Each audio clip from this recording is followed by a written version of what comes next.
Good morning, everyone.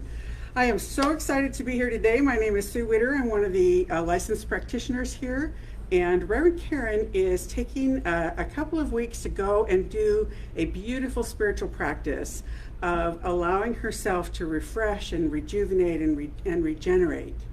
And that is something that is so important. It's a spiritual practice that without it, if you don't allow yourself to be filled and refreshed and full, we can never give. And so in this time, in this day and time with what's going on, I think it's really something we all should be doing. We should all look at our lives and say, what am I doing to take care of myself today? What am I doing to nurture myself? What am I doing to enliven my spirit? Because those are the kinds of things that give us what we need to move through good times and difficult times. And so my ask for all of you, just as we start today, is as we do this, as we are together this Sunday, begin to think about that. Begin to ask yourself questions about how what I hear every Sunday actually applies day in and day out to my life. How can I take care of myself? So that is something that from my heart to yours, I ask us all to consider. So today, my talk title is called The Road to Freedom. You know, July is usually a month where we talk a lot about freedom. And because that's what the country is sort of asking us to do. And I will tell you that I have had some really interesting opportunities to look at what that means, about how I can feel imprisoned even when I'm not, how I can feel locked in and without choice even when I have choice. Because one of the most fantastic things about our teaching is the concept of choice. No matter what the circumstances are, I am always at choice. I'm at choice, not necessarily about what happens. I don't have control over COVID. I don't have control over what's happening in the world. But what I can do is choose how I respond to it. What I can do is put as much of my clean, fresh, open, exciting energy, clean energy, whole energy, out into that cosmic soup, that collective consciousness. I will say that if you haven't listened to Reverend Karen's talk last week, please do so. She did an incredible job of talking about that balance between knowing that we are at choice and also being kind to ourselves when we sort of get sucked into that cosmic soup. And to me, that's one of the greatest things about freedom of choice. We can see it, and we can love ourselves regardless. There was an article in the Huffington Post that some people I know got a little agitated about, but I really thought was fabulous. The author was talking about what she called toxic positivity. And that is, let me just find it here. She said, it's the belief that if we ignore difficult emotions or parts of our life that aren't working as well, that we'll be much happier. When in fact, you can fight this toxicity by acknowledging or recognizing that multiple complex emotions can exist in you all at once. You can be devastated by the loss of life from COVID-19, and you can enjoy the hygge of quarantine. And I had to look that up. Hygge. It is a Danish word, and it is about, a quality of coziness and comfortable conviviality that engenders a feeling of contentment or well-being. And apparently in the Danish culture, hygge is an important thing. And so that paradoxical, we live in a very paradoxical world right now. And so in the presence of all that, it's a little challenging to figure out how to feel free, how to feel whole, how to feel okay with who lives inside of my skin, even if I'm doing silly things that are kind of a part of that cosmic soup. I am still awake and aware. At some point in time, if you are in this movement, if you are a student of this philosophy, we are always at choice, and there's always a point where we wake up to what's happening in our lives. So the theme at Centers for Spiritual Living this month is unchained spirituality. And I'm talking today and then again next week on Zoom for the Lake Havasu Center for Spiritual Living. And so if you look at their themes, they're kind of fun to look at. This week would be about the truth will set you free. And the next week is the Tao of freedom. So the truth will set you free is a really fascinating thing. If you look at the biblical reference to it, it's from John 8, and it's a really fascinating chapter in the Bible. It's the chapter where the Pharisees and the scribes bring a woman who has committed adultery, and they say to Jesus, Mosaic law says that we should stone this woman. And he says, whoever among you is without sin, you cast the first stone. And he sort of turned away and didn't pay attention to them, and the next time he looked up, the woman was there all alone. And he said, where's everybody? And she said, they left. He said, well, I don't judge you either, so go forth and sin no more. So the truth will set us free. In my dorm room in college, I had a poster that said, the truth will set you free, but it will put you through the ringer first. And that always made me laugh, because going to college was not necessarily an easy thing for me. But one of the things that is important to look at, I think, is the concept of truth. So Teresa Wiseman is a nursing scholar who looked at the qualities of empathy and what people who are able to exhibit a lot of empathy, what do they have in common? And these are the things. Perspective taking, the ability to take someone else's perspective and recognize their perspective as their truth. Their truth. It may not be mine, it may not be yours. But when we can look at someone and say, their truth is their truth, and it's not my job to make it right, it's not my job to make it wrong, it's not my job to change them and try to bring them into my way of thinking. The starting ground has to be their truth is absolutely true for them. And I think that in our world right now, having the ability to stop and breathe and say, everyone's truth is their truth. We don't have to, and just start at that place of acceptance.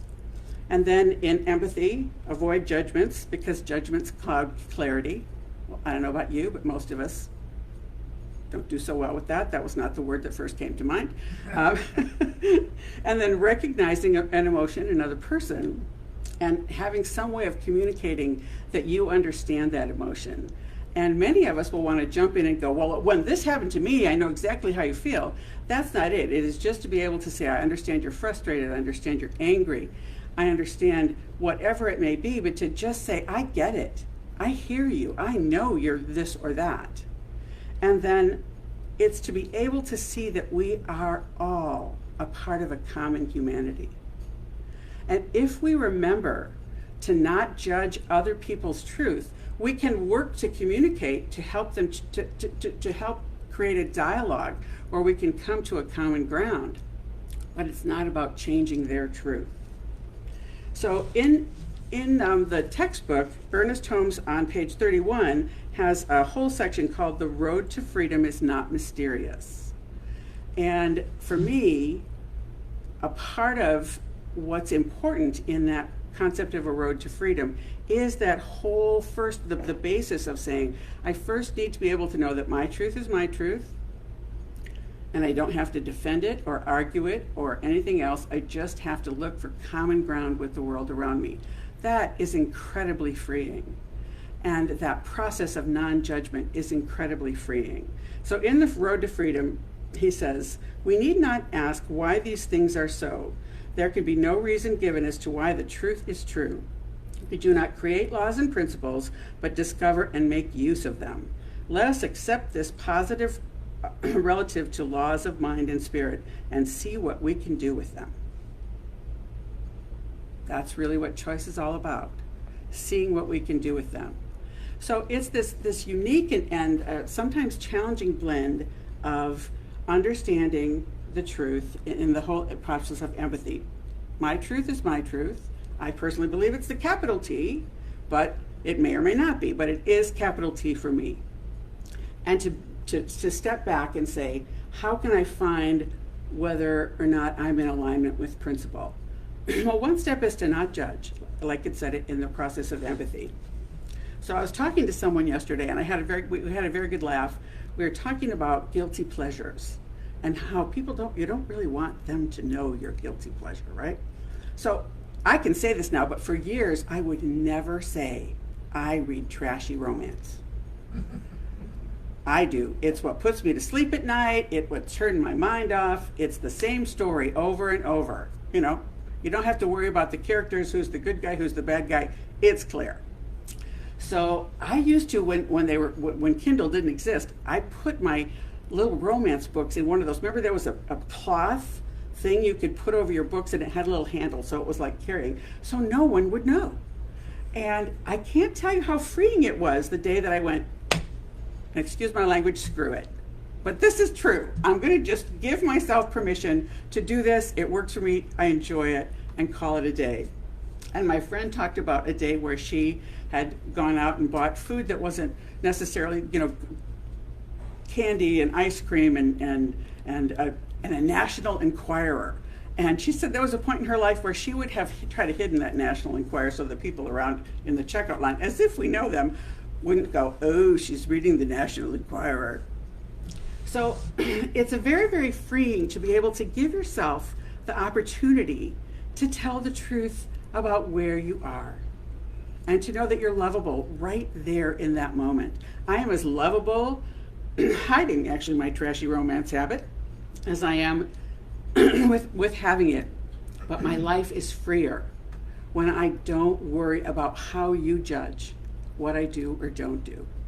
Because really the only judge that needs to happen, the only place where acceptance needs to happen is inside. There's a great book, we looked at it last year. You see this? In the Flow of Life, it reflects. In the Flow of Life by Eric Butterworth. It's an absolutely fabulous book, and it talks a lot about the fact that we live from within out, and that in our culture, we do the opposite. In our culture, we are trained to live from the outside in. And that has to do with everybody's opinion of us, what's good, what's bad, what's right, what's wrong. What do I need to do to be okay? What do I need to do to fit in? What do I need to do about whatever? It is not about being. From the outside in is trying to create a you that fits in with the outside. Whereas the mystics of all ages have all said this one thing, that life is lived from the inside out. And I was talking with someone again a few days ago, and I said, if you were to pick one theme or two of everything that I talk about, it would be the greatest gift of this movement is the concept of choice. And the second is understanding that we live from the inside out. That when we do that, we are not as bothered by the world around us and what people think and about what they say, what they think we should or shouldn't do.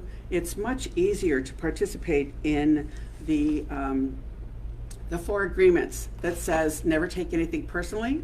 It's much easier to do that when you understand that living from within out is about going within, listening to that internal guidance, knowing it's there to prompt you, to guide you, to be your internal spiritual GPS. And that when we do that, when we're willing to say, I truly believe that I am divinely guided and directed, that I always take the right turn in the road, that God makes a way even if I don't see the way. For that, I'm truly grateful.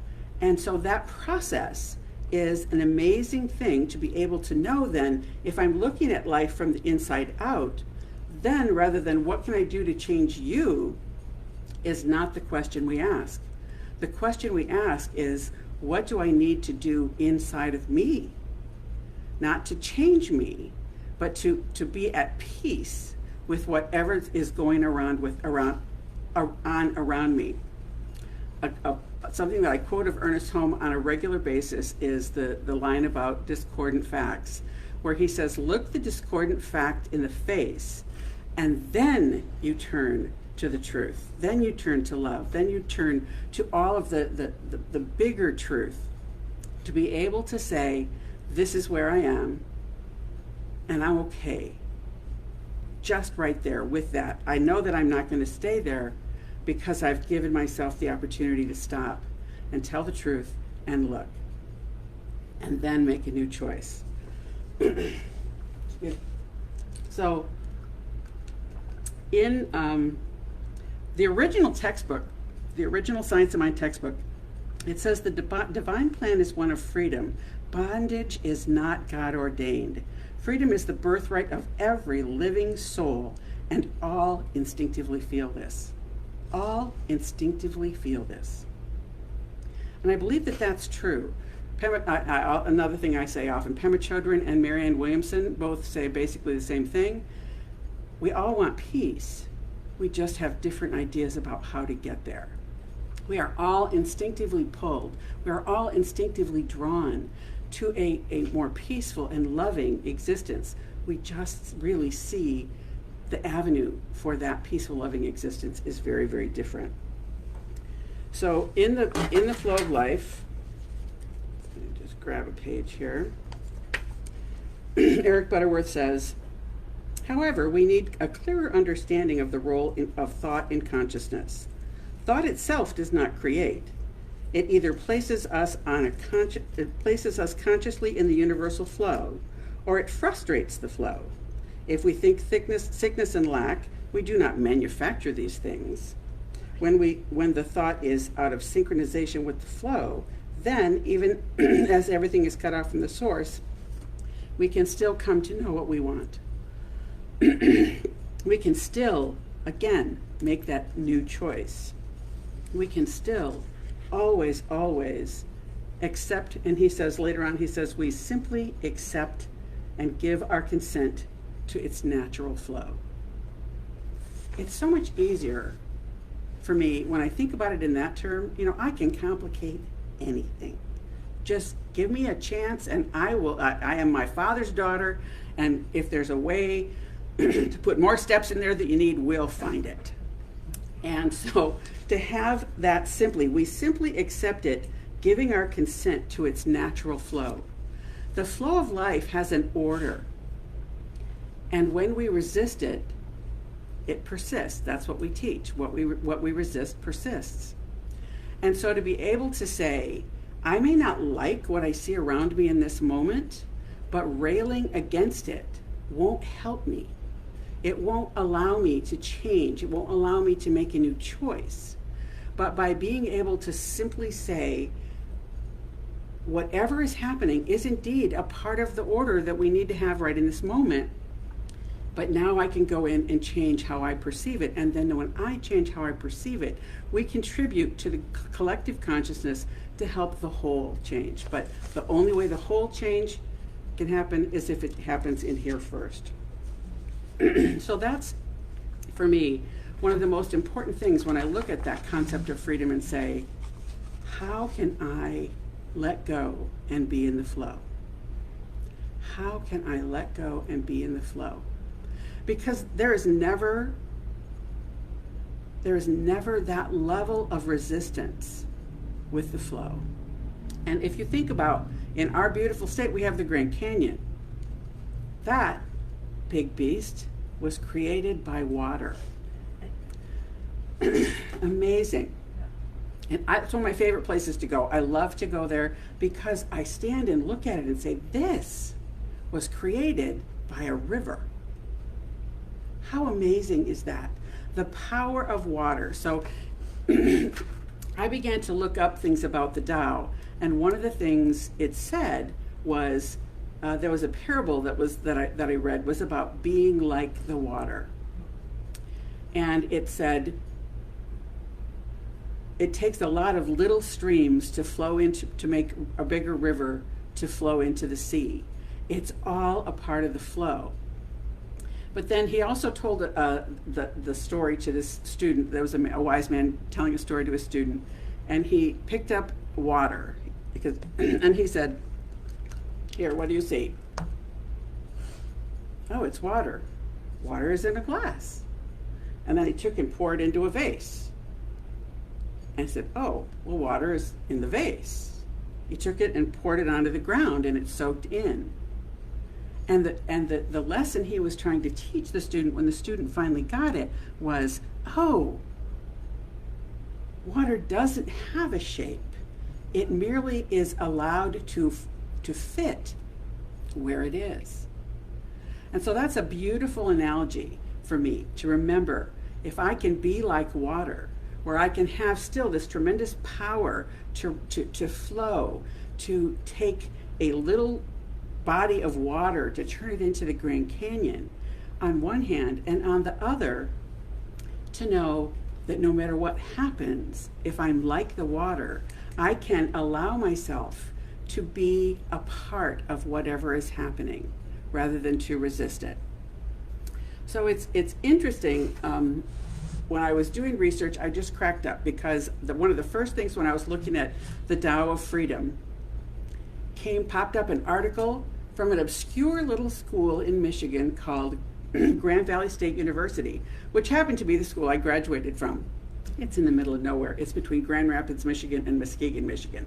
Truly, they built it on a farmland. And I'm sure it's grown in the however many years it was since I went there, and many years. But it was a professor from China, and he was talking about the difference between freedom as a Western concept and freedom as a Taoist concept. And Western concepts of freedom have to do with not being constrained, not have something outside us limit our choices, tell us what we can and can't do. Boy, if you want to get somebody riled up in this country, tell them what they can and can't do. It's really fast, really guaranteed. And we have had in our world lately a lot of demonstrations of that. Tell me I have to be isolated and stay at home? Oh, not only no, but hell no. We don't like to be told what to do, because for us, that's not freedom. But in the Eastern philosophies and in the Taoist philosophy, it talks about the fact that it's a function of learning to free yourself by shifting our concept, our understanding of what's happening around us. And so that's a really fascinating thing to me. It's the very opposite of what is true in the West. Instead of focusing on an absence of external constraint or coercion, the Taoist focuses on modifying the self that can be in conflict with external constraints. Now, that doesn't mean we roll over and we let people walk on us. It doesn't mean we don't stand up for what we believe in. It doesn't mean any of that. It just means that it's like that glass of water. It's water in a glass, it's water in the vase, it's water that's gone into the ground and been absorbed in the ground. That's a part of, from my perspective, what's meant by freeing yourself so that you cannot resist and look then for a brand new way of being. So it was interesting. I watched and read a lot of things about Taoist philosophy, and the one thing that is most common, and I love Ernest Holmes, I love this philosophy because he looked at everything and said, what's that golden truth? What's that thread that is in all things? And there were 10 basic principles of Taoism, and every one I read, I went, yep, Ernest. And you could see Ernest Holmes' understanding of the world's religions, philosophies, and ways of being. But there are 10 basic lessons. I'm going to just talk briefly about a couple of them. Look within and you will find everything you need. Look within and you will find everything you need. And it's easy to not believe that, right? It's very easy to not believe that, especially right now in our culture.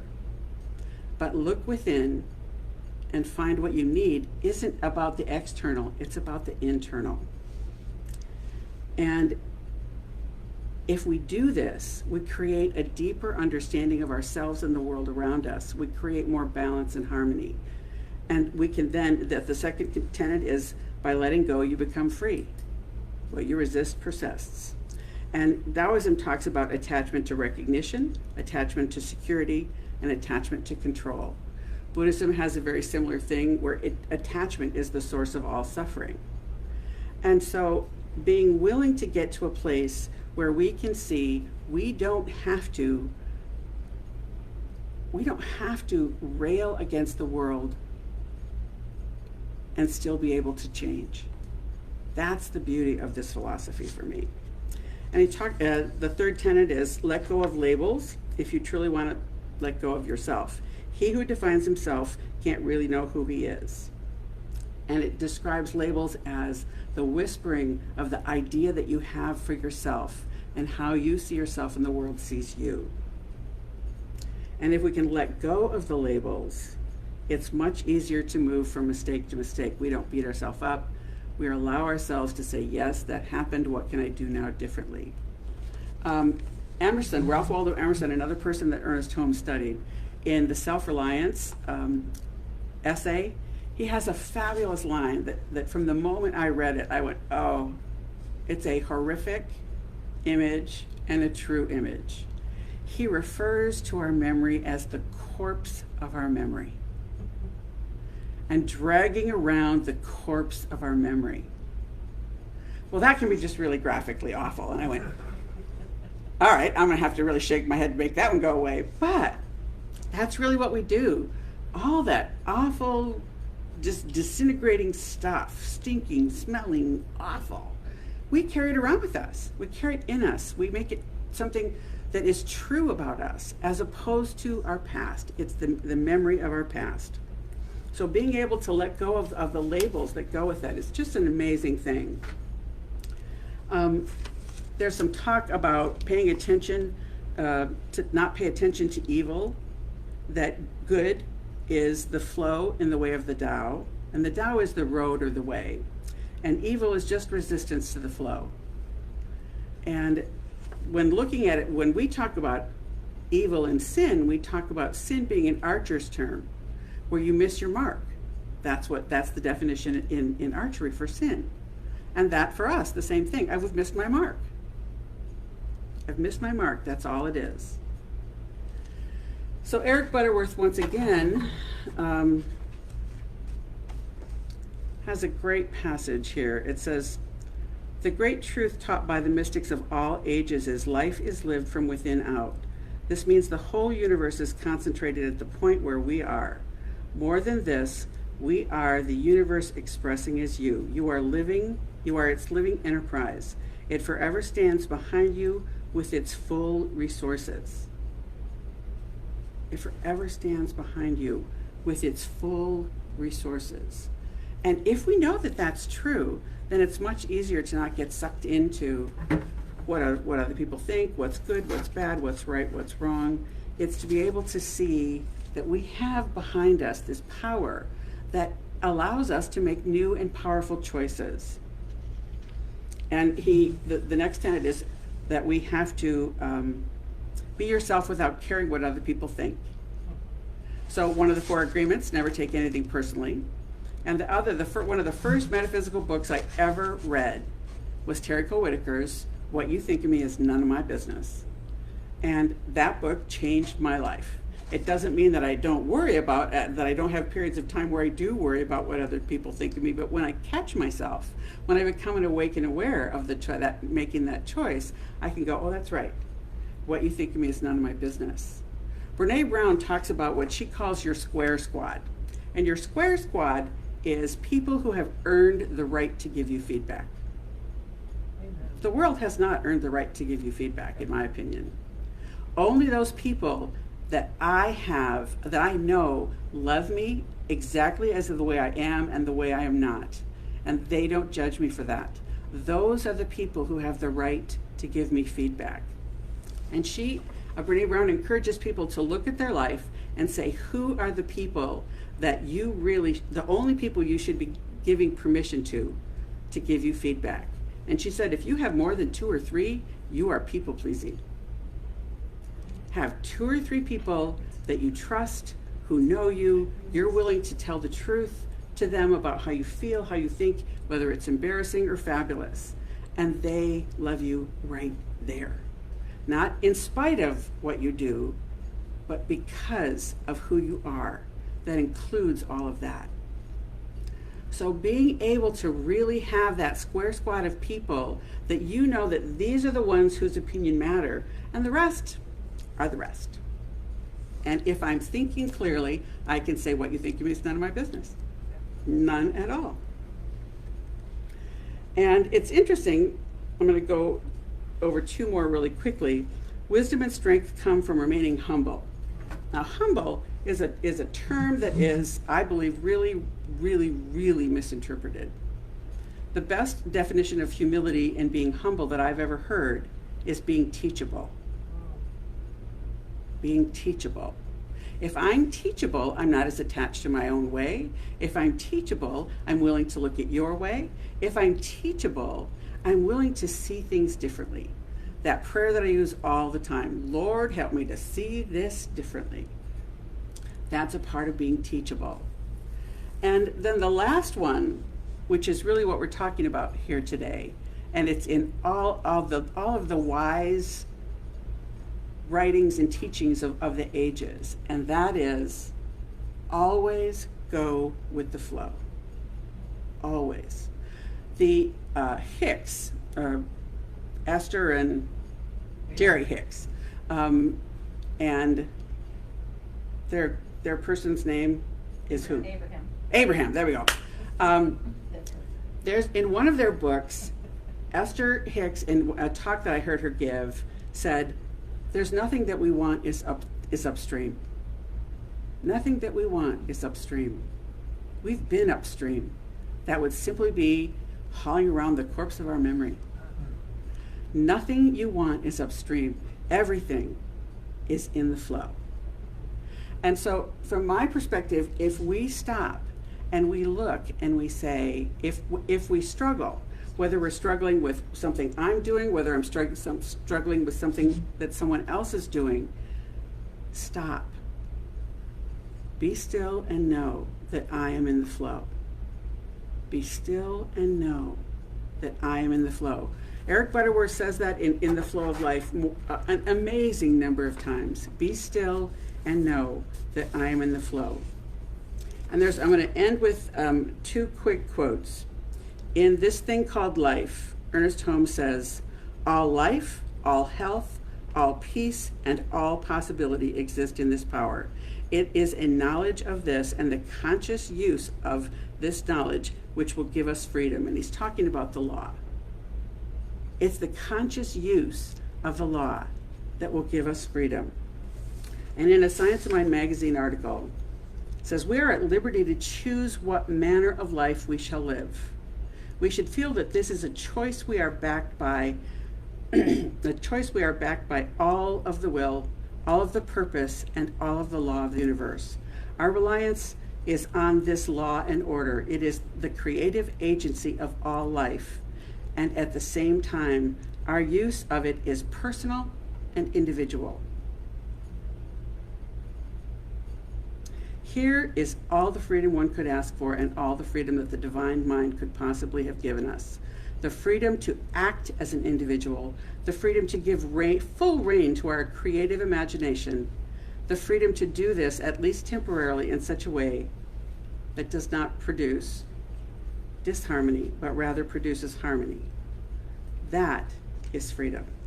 So my ask of you all this week is, as you go forward this week, please take a look at how you are living in the flow, how you're looking at living from the inside out instead of the outside in.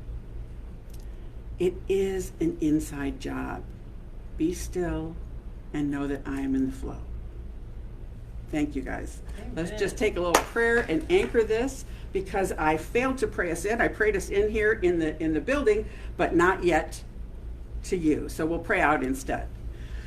So allow yourself to get comfortable and be seated right here where you are and anchor all that we've discussed today.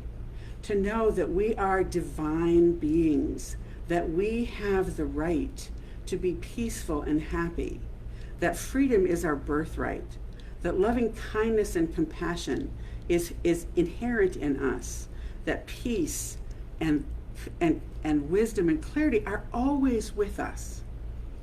So as we move forward with a sense of excitement, with a sense of enthusiasm, with a sense of expectancy, that knowing with this understanding of choice, our life is transformed. With this understanding that as we live from within out, everything is seen anew. So I give thanks. I give thanks for our time together. I give thanks for everyone who watches today. I give thanks knowing that there is an amazing power, and it is a power for good, and we can use it.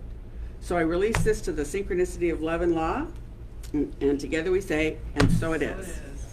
So 2 quick things. It is time for our offerings. So as always, mine goes in automatically. I have my bank just send a check every week, whether I'm here, whether I'm not here. It is lovely, by the way. If you have the opportunity to do that, I would think about it. But Reverend Clyde is going to go outside, and he will, as he does every week, he'll be there if you want to give your contribution. And know that every contribution that comes to this church is handled with such beauty and integrity. I am so proud to be a member of this church. I really, really am. And one last thing, on the 30th of this month, we are going to have a celebration. We are going to have a Thanksgiving for the beauty of the transformation of this building, both outside and inside, because there is as much work happening on the inside as there is on the out. So join us on the 30th. Meet us in the parking lot. It's going to be on Facebook Live. We may even try to figure out how to do it on Zoom. We'll see if we're that technically skilled. I think we are.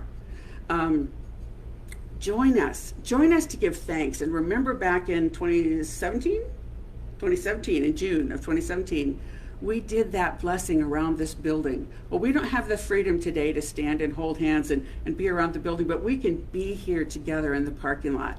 You can join us on Facebook Live and Zoom and really give thanks for the extraordinary, extraordinary gift that we have been given, because we have, at a time of great turmoil, created great beauty. So thank you, everyone. It was great to be here. Thank you, and we'll see you hopefully on the 30th. Thanks. Bye. Thank you, Sue. And here we go. End live video. So we're always learning and figuring.